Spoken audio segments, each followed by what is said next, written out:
Well, good evening. Welcome to another broadcast with Wind with Willie. Get ready, get set, and let's grow together. Thank you for spending part of your evening with me. Facebook family, I need to thank you for liking this broadcast.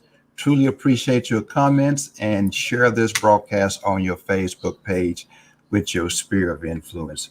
My YouTube watchers, thank you for your comments, and I would love for you to subscribe to my YouTube channel. Let's get ready. Get your pen and paper out. Let's take some notes. If we want to enlarge ourselves and reach our full potential, we must be in the right environment. That usually requires us to make some changes in our life. Last week, we talked about the law of environment, part one. This week, we want to talk about the law of environment, part two. The law of states growth thrives in conducive surroundings. And I like this sub bullet. The first step to our success is taken when we refuse to be a captive of the environment we first find ourselves in. And that's by Mark Cain. John Maxwell, Time for a Change statements. If you always at the head of the class, then you're in the wrong class. And my statement that I like to say, if you're the smartest person in the room, you are in the wrong room. One thing I know, and we all know, change depends on some choices.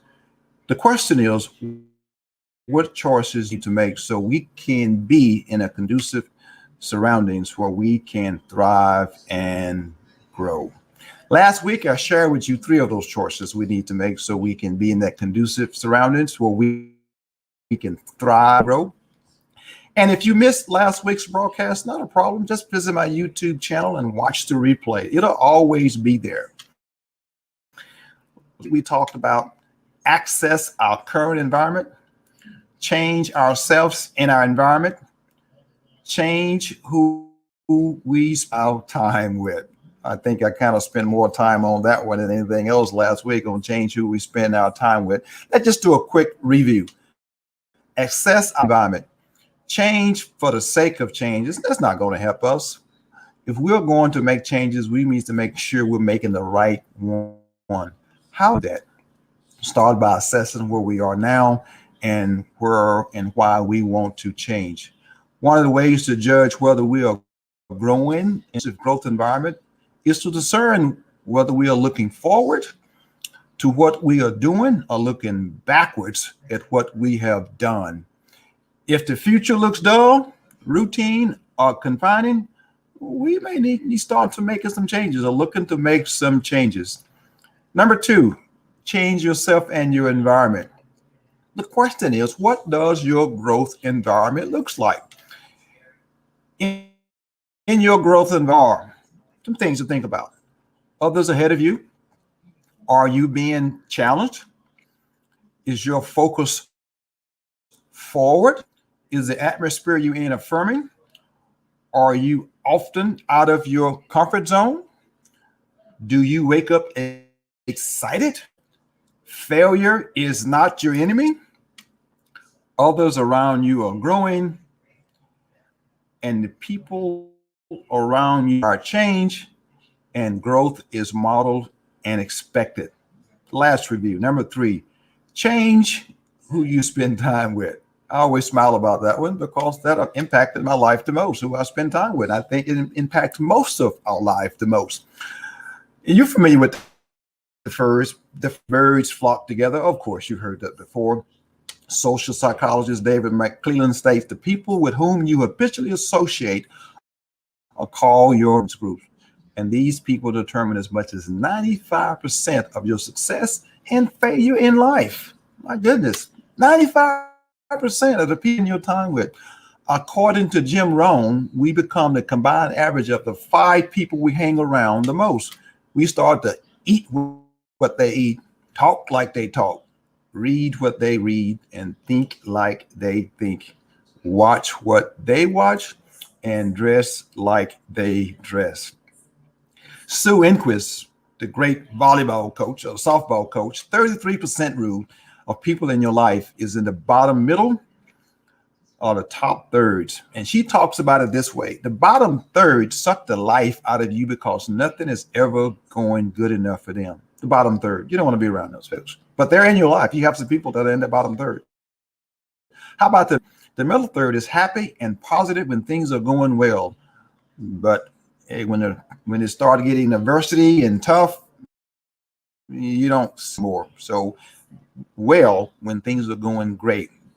The top third maintains a positive attitude even in tough times. They're your leaders, they're your influencers, they're your game changers.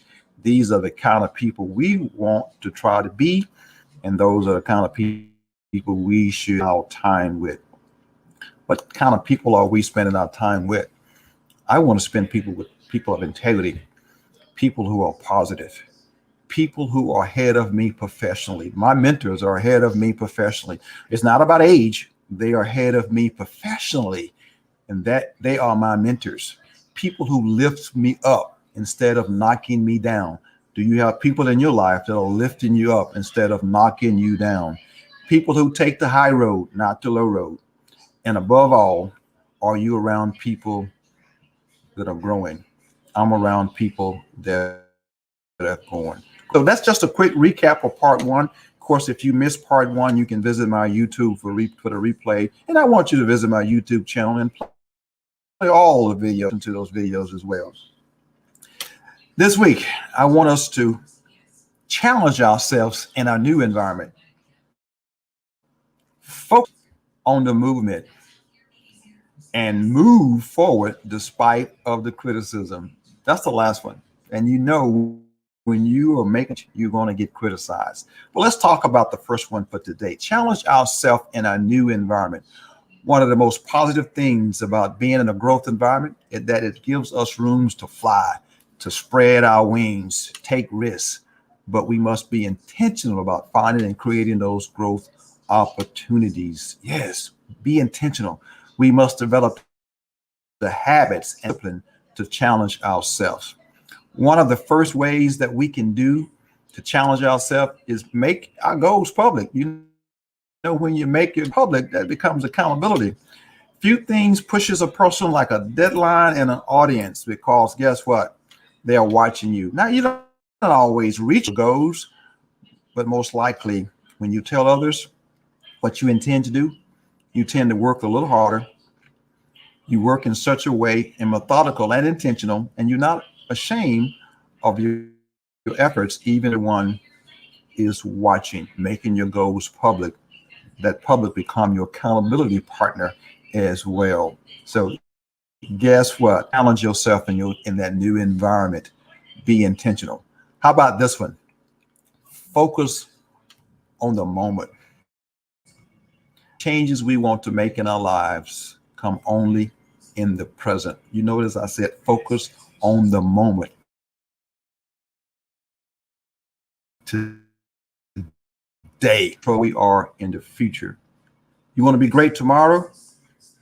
Be great today. Be intentional about your personal growth today.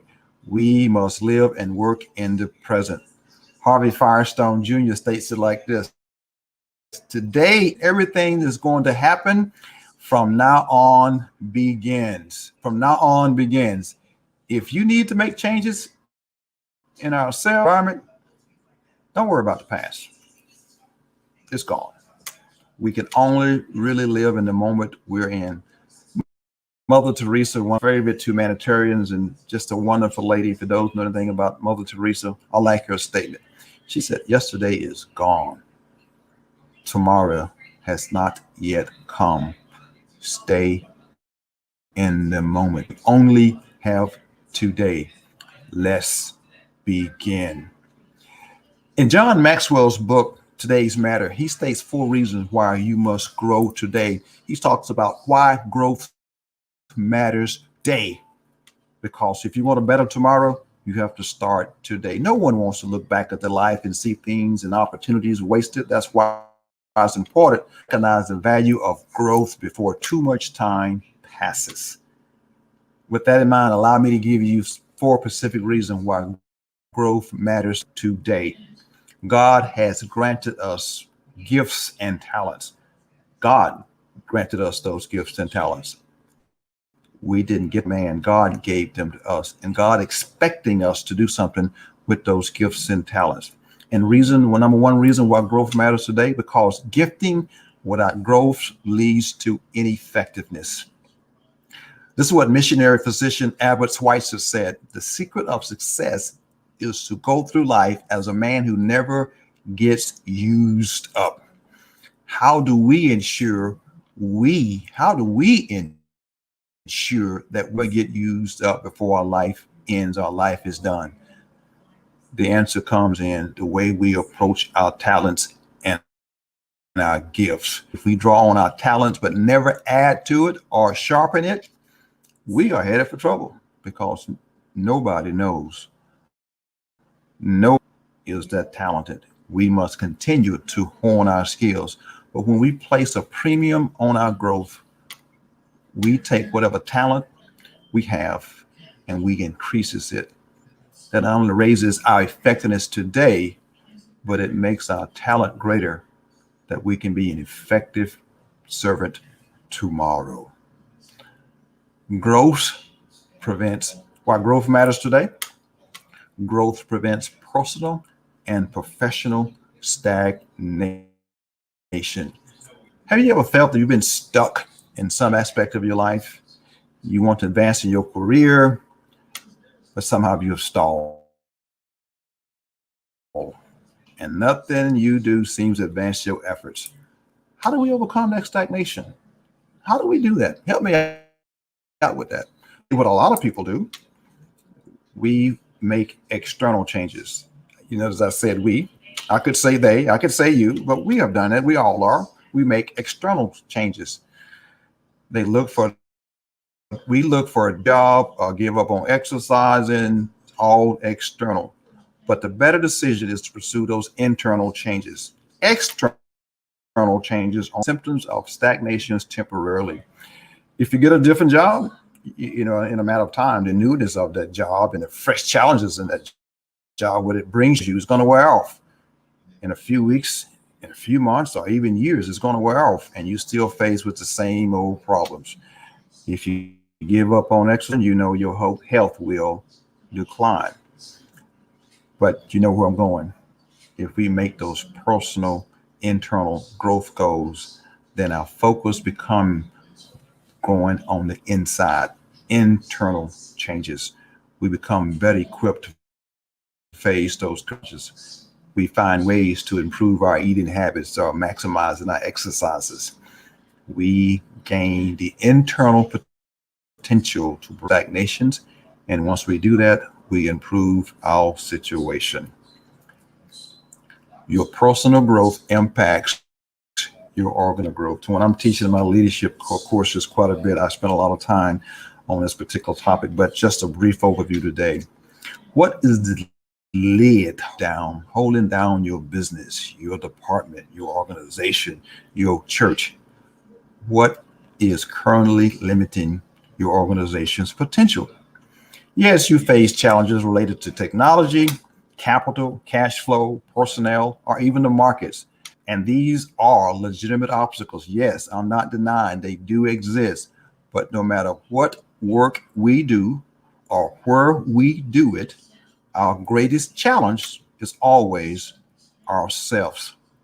In the 21 irrefutable laws of leadership, the law of the lid states, leadership ability determines a person's level of effectiveness. In other words, if you want your organization to grow, your company to grow, your church to grow, the leader must grow. Jim Rohn puts it in another way. In order to do more, I've got to, let me repeat that. In order to do more, I've got to be more. Be more. I have to be more. Growing, then your organization has a good chance of growing. If you are not growing, if I am not growing,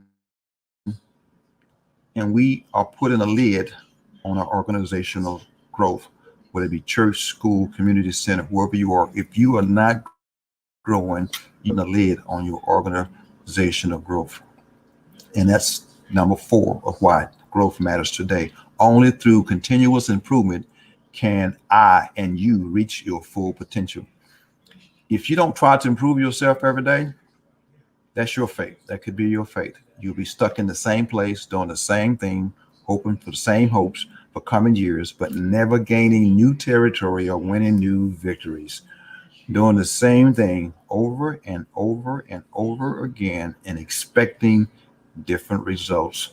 I'll allow you to Google the definition of my statement, see what you come up with. I'm not going to mention the word, but I think you know where I'm going with that.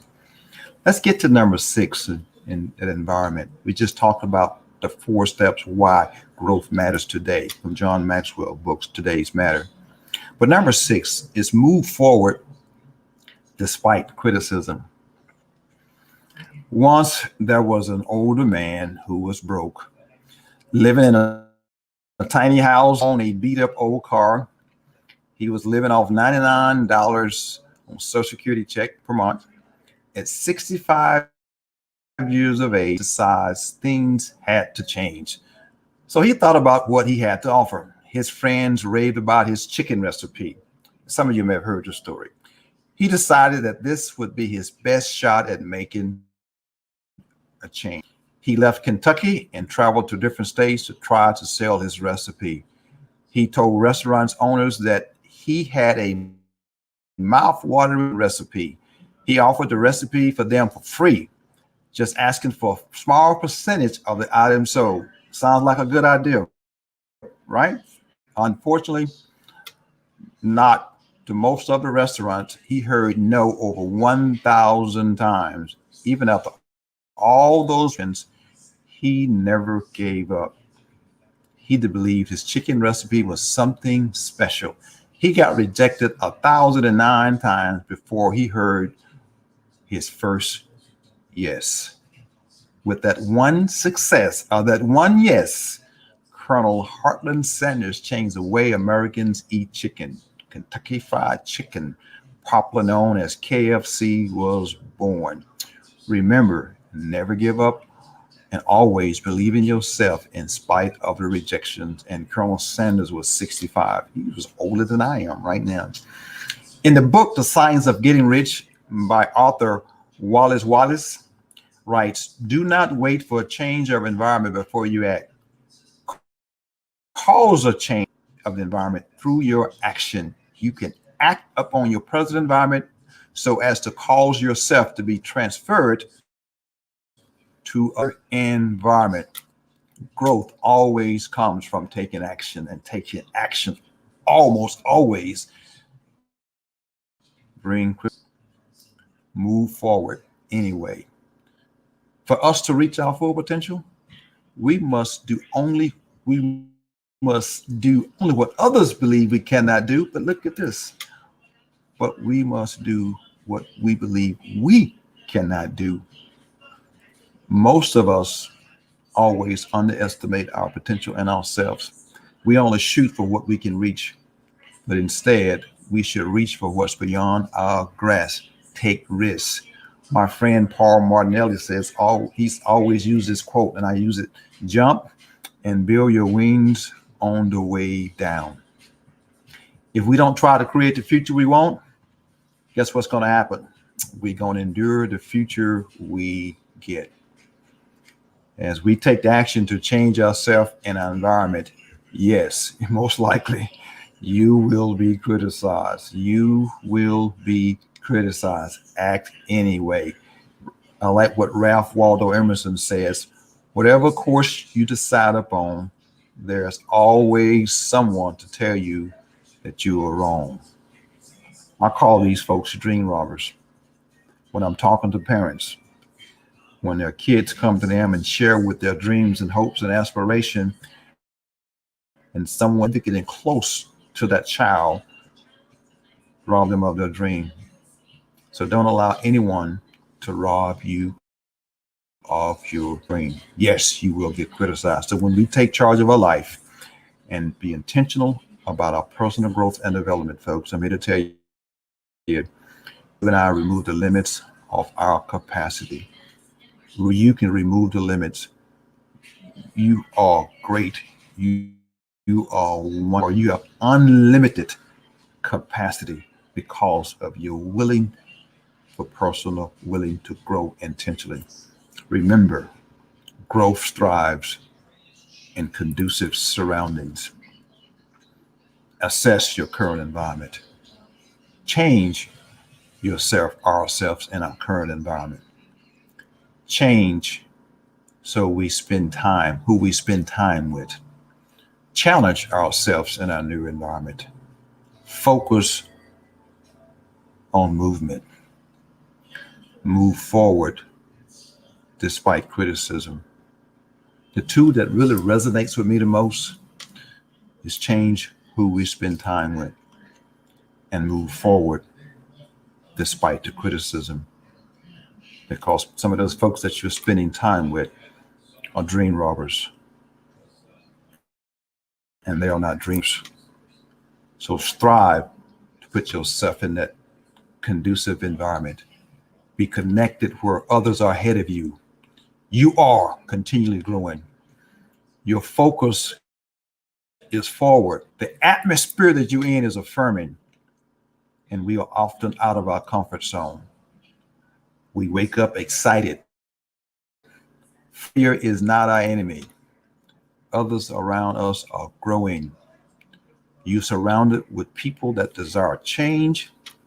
Growth is modeled and expected. We can grow together.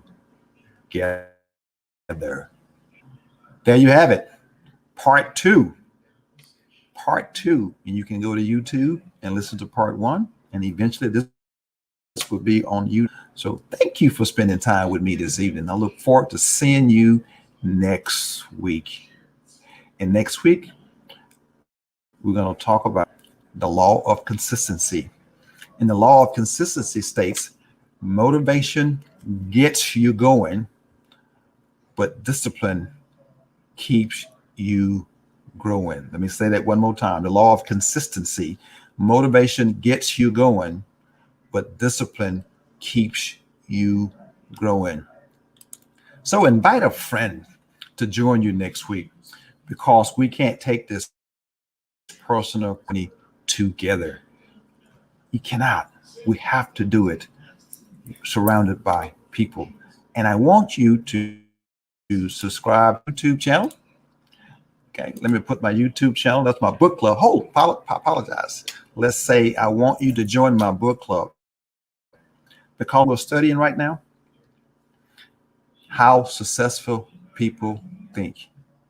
I have a Facebook group. You can join my book club, and I'll invite you to join the Facebook so you can be around people that are successfully growing. How successful people think. That's what we're right now.